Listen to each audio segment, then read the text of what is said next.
The mood music here in Westminster was pretty bleak this morning. In fact, some people thought that this meeting would signify the end of official negotiations.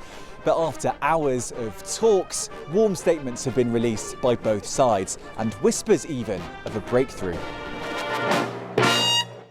The Prime Minister and his Irish counterparts met for over 2 hours, including a one-to-one talk during a walk in the grounds of Thornton Manor in Merseyside. A joint statement released after the meeting said the leaders had had a detailed and constructive discussion. It went on to say that both continue to believe that a deal is in everybody's interest. They agreed they could see a pathway to a possible deal. I'm sure you appreciate that this is a very sensitive issue and we're at a very sensitive stage at the moment, so I won't be able to go into too much detail. I think sometimes at this point in negotiations or discussions, the less said the better. But what I can say is that I had a very good meeting today with the Prime Minister and our teams together. Very positive and very promising. Number 10 has also been decidedly cagey about progress that may or may not have been made. So what had previously been the sticking point? Boris Johnson's proposals would take Britain out of the EU's customs union and single market. But Northern Ireland would be different. For 4 years, it would remain essentially in the single market for goods and agriculture. That would create 2 borders. There would be a regulatory border in the Irish Sea and a customs border between Northern Ireland and Ireland. Checks, though, would be made away from the border to prevent a so-called hard border. Michel Barnier listed off a ream of criticisms to that plan earlier this week. They would jeopardise the integrity of the single market. The technology proposed to do the customs checks away from the border doesn't yet exist. And it's the proposed customs arrangements that Brussels and Dublin are particularly concerned about. It was this that the Taoiseach reiterated tonight was a red line he couldn't bend. I always felt that Theresa May's former advisor Chris Wilkins thinks a deal is still possible. I think there's 2 parts to the question about getting a deal. One is, can Boris Johnson come back from Brussels with a deal? Part 1. Part 2 is, can he come back with a deal that Parliament can vote for? I think there's a reasonable chance of him actually coming back with something he could put before Parliament. I think the chances of MPs voting for it, I think the chance of it getting through the House of Commons, I think the chance of the 27 member states signing up to it all before the end of October seems extremely unlikely. Already the focus has turned to Westminster. Could a softened proposal get the numbers? Would the DUP or the ERG accept a watered-down version of Boris's proposals? One glimmer of hope for the Prime Minister comes from the Labour Party. Theresa May never had much success at convincing Labour MPs to vote for her deal. But Boris Johnson might be a little more successful. One Labour MP I spoke to today said that he always contemplated voting for Theresa May's deal, but never did because he never really believed that Theresa May was serious about a no deal. But he added, he thinks that Boris Johnson very much is. It's certainly true that lots of Labour MPs just want a deal to be done now. That means that Labour can support another election and Brexit will have been resolved. That would address so many questions and so many concerns among members of the Parliamentary Labour Party, certainly. We have, of course, been here before. Hopes of a deal raised and dashed just as quickly. Tomorrow, the Brexit Secretary will meet Michel Barnier, and it's far from certain they'll be singing the same tune. Our political editor, Nick Watt, is here. Can you shed any light on this? Have we got any insights from number 10? Well, as you've been saying, Emma, there's a marked shift of tone. It was interesting, one Cabinet Minister said to me, look, it has been a good day, but it took a lot of oiling of wheels to get here, though they do detect a much more constructive approach from Dublin. Another Cabinet Minister said to me, what does any concession mean for support from the DUP? Now, we heard openly from Leo Varadkar, Boris Johnson and his officials, they're being deliberately tight-lipped. The spinning wheels are having a night off. But what I sense the mood is in Downing Street is that it was a constructive day. There's still a lot to be done, and we shouldn't get too carried away. And we will have much greater clarity in the next 24 hours. So what's next? What's the next kind of programme? Well, there's this meeting in Brussels tomorrow with Michel Barnier, who's the EU's chief negotiator, and Steve Barclay, who's the Brexit secretary. Now, Leo Varadkar dropped a very heavy hint that he would like to see the negotiations re-enter a formal stage that is known as the tunnel. Now, they haven't got much time. Sunday night is the informal deadline because foreign ministers meet on Tuesday, EU foreign ministers, to sort of prepare the agenda for the EU summit next Thursday and Friday. And so what we really need to do is find out the answer to this question. Do both sides have a joint interest in a deal now and they're genuinely working to it, or do both sides have a joint interest in managing no deal in a calm way? One member of the cabinet said to me, absolutely both sides really, really want a deal. So, you've been in Dublin today as well. What are the sounds there? Well, look, everyone in this is saying that they want to protect the Good Friday Agreement, which guaranteed that soft border in Ireland. So today I caught up with one of the architects of that agreement, the former Taoiseach Bertie Ahern, and I began by asking him whether he thought that today's meeting had marked progress towards a deal. Clearly the meeting was intensive.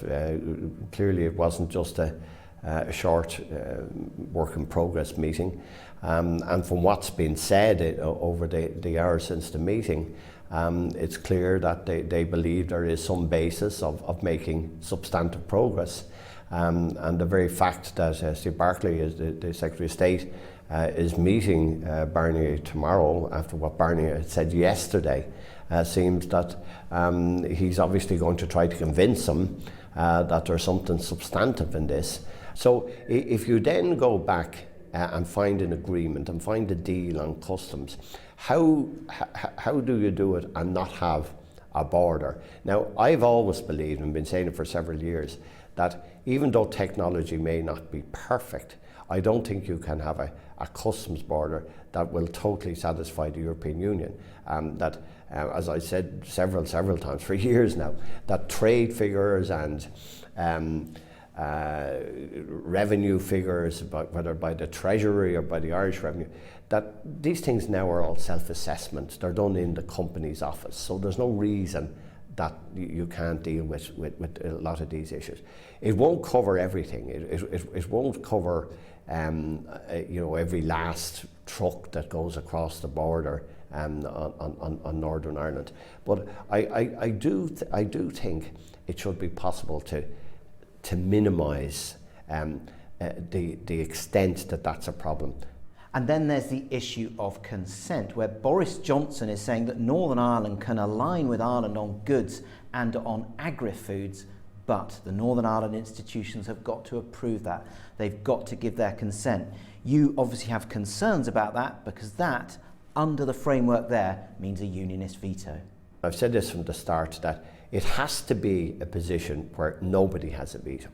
And Arlene Foster last week and the unionists did give ground on the at least for products and the Irish Sea. So I don't honestly believe for something as big as this that there should be a veto by anybody. I mean, in the end of the day, what we're talking about here is this complicated or this simple, that the European Union, that the proposals that Northern Ireland feel that they must have some say, if there's major decisions made that affect them, that the institutions in Northern Ireland, which hopefully will be set up again sooner rather than later, that they should have some say in major decisions, and you have to find a way of doing that, and the way has to be without a veto.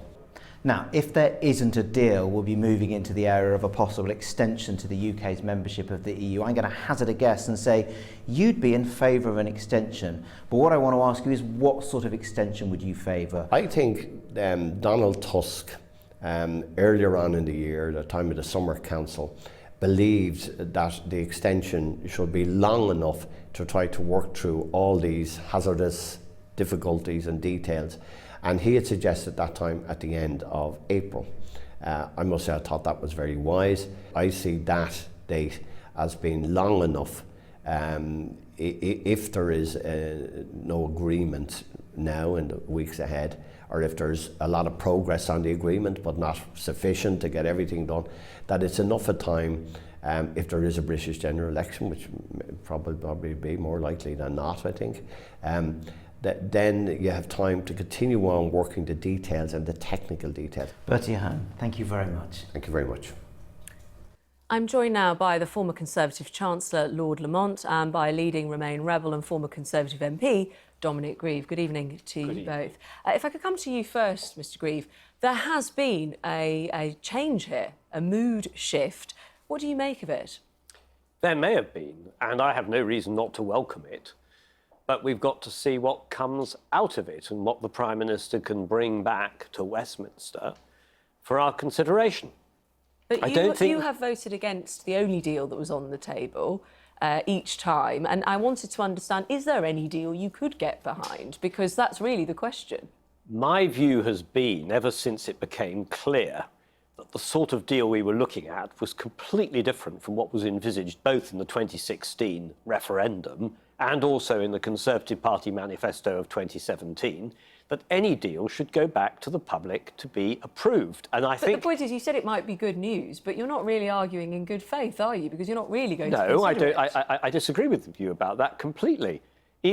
If there is a deal which can meet with public approval and the public wish to approve it, so be it. But I also think... But why should that be a contingency when we've had a referendum? Because we're simply not talking about anything that resembles what was either being advanced by the Leave campaign in 2016, or for that matter, that appears in the Conservative Party manifesto. But wait a moment. But hang on, aren't you just as extreme as some people would say the ERG side of this, which is they want no deal, and you don't want any deal either? No. I'm perfectly... The ERG turned down every deal that Theresa May brought forward and insisted that we had to crash out. Eventually, they moved themselves to a position where they were arguing you should leave with no deal at all. But you were in the same voting camp as them. You voted against the deal as well. That's quite right, but I made quite clear to the Prime Minister two things. Firstly, if the ERG changed their position, I would have to consider it carefully, even though I happen to believe that it should all go back to the public in a confirmatory referendum. And that remains my position. But at the moment we don't... But you will carefully consider whatever comes back to the House. I always consider. But you won't vote for it unless there's a referendum. My principal choice is that this should go back to the public, because we're not talking about what we were talking about in 2016 at all. Well, some would dispute that, but let's come back to that in just a moment. Lord Lamont, good evening to you. If the British are making concessions to the Irish, are you worried about what could have happened today? No, I'm not worried. I have to know what the concessions are. It does look as though there's a change of mood. I mean, we started off a few days ago with Mrs. Merkel telephoning the Prime Minister and apparently saying it was not the basis for a deal. Just having watched your film of Mr. Varadkar, obviously there's a big change in his tone, because he's been quite adamant before that the British offer was nowhere near anything acceptable to them. But no, I don't react by saying if there's been movement, it must automatically be wrong. No, but there has been concern because there are limited options as to what you can do. I mean, what's your hunch? You've been in Cabinet, the highest offices. What could have Boris Johnson offered today, do you think, to shift the dial, shift Leo Varadkar's mood? Well, maybe there's some change on the mechanism whereby the deal is approved by the Northern Ireland Assembly and Executive. I agree with what Bertie Ahern said. Neither Sinn Féin nor the DUP should have a veto. Maybe there'll be an opting-out mechanism rather than opting-in mechanism. That might be something. But in terms of your confidence in Boris Johnson being able to take those members of the Conservative Party who weren't, the ERG, voting with Theresa May last time, do you think he will have, if you like, secured that vision of Brexit that the likes of the ERG and the DUP can get behind? Well, you know, I think there's a considerable exhaustion factor in all this. And also there's an exhaustion on the part of the public who want to see this resolved. And members of Parliament are very conscious of that. And so I think people are going to be more flexible. And there have been some... Because we've tired them out. That's hardly a resounding triumph, is it, for any government? I think that sometimes happens in democracies. After we've had 3 years of this argument, people feel that it ought to be resolved.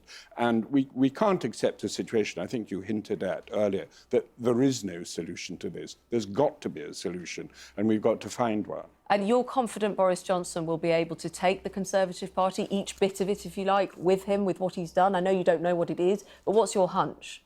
Well, I think he has a good chance of... I mean, the reaction to the package that the Prime Minister put forward was surprisingly positive from all wings of the Conservative Party. And it led not me or politicians, but it led the press quite widely to say it looked as though it could get through. Now, that deal may have changed since the talks with Mr Varadkar. It is also possible that Mr Varadkar has modified his position. Of course. I wouldn't be surprised, because there's a very big gamble on his part. And secondly, I have to say, I do think that what was proposed in terms of a soft, devolved border actually does respect the red lines that the EU has, and that the red lines to do with the integrity of the single market and the customs. The noises coming out of the EU weren't, as you said earlier, no, they weren't, to but I that think it soundtrack. does. And what is your next move, even tomorrow, Dominic Grieve? I know you have to get sight of what this is, but it almost sounds like you've still got to try and get that referendum somehow. I remain of the view that we should have a referendum, and that we can put not only any choice that has come forward from the Prime Minister, also I happen to believe that if people want to leave with absolutely no agreement, even though I think that's a very bad idea, that should be put to them along with remaining. That's been my position for some months. So how are you going to actually do it? What's your next step? Ultimately, it will be up to Parliament. And politics is the art of the possible. I talk to my colleagues on a cross-party basis about how we can firstly prevent no deal, because I happen to think that that is really damaging for the country. So that's the priority? That's the priority. The second is, if there is a deal, is it one that can be recommended to the British public, or should it be put to the British public, and should they be asked about it? And I say that because the problem is, if we're leaving, and we're leaving on a bad deal, it will very quickly become apparent that that's the case, and it's worth bearing in mind that any bad deal is going to be followed by years of negotiation about the future relationship. So if we get this wrong, far from leaving, bringing Brexit to an end, it's only the start of a process. So Lamont talks about being debilitated. We will be even more debilitated before we finish this process, which is why I think it's really important we should try to get approval for it. My aim is to keep everyone awake this evening, especially those watching at home. Lord Lamont, if there isn't a deal that's brought back, for whatever the reason, when we learn more about what's happened between Leo Varadkar and Boris Johnson today, there is going to be no deal on the table. Boris Johnson said, do or die, he'll leave on the 31st of October. He won't apply for that extension. Let me ask you a slightly different question. There will be a general election soon. Do you think the Conservatives should campaign on a manifesto of no deal? Well, if we've not been able to reach agreement, I think it would definitely be the case that the Conservatives would, and I don't see the objection to it, have to say we've tried our best, we have not been able to get this, and no deal, although we wanted a deal, is the only remaining option. And I think that would be what the Conservative Party would choose to fight on. Can I just... So it will be on a no-deal basis, that campaign, if there's a general election, or when there's a general election, if we haven't managed to... Yes, I'm not sure this general election is coming quite as early as everybody is saying.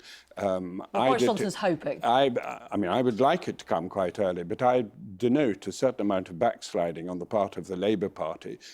Backbench Labour MPs, I understand, are really very nervous about it, and despite the front bench and Mr Corbyn talking about it, I think they don't want it, and I wouldn't be at all surprised if it didn't slide until next year. Some predictions from both of you. Thank you very much for your time this evening.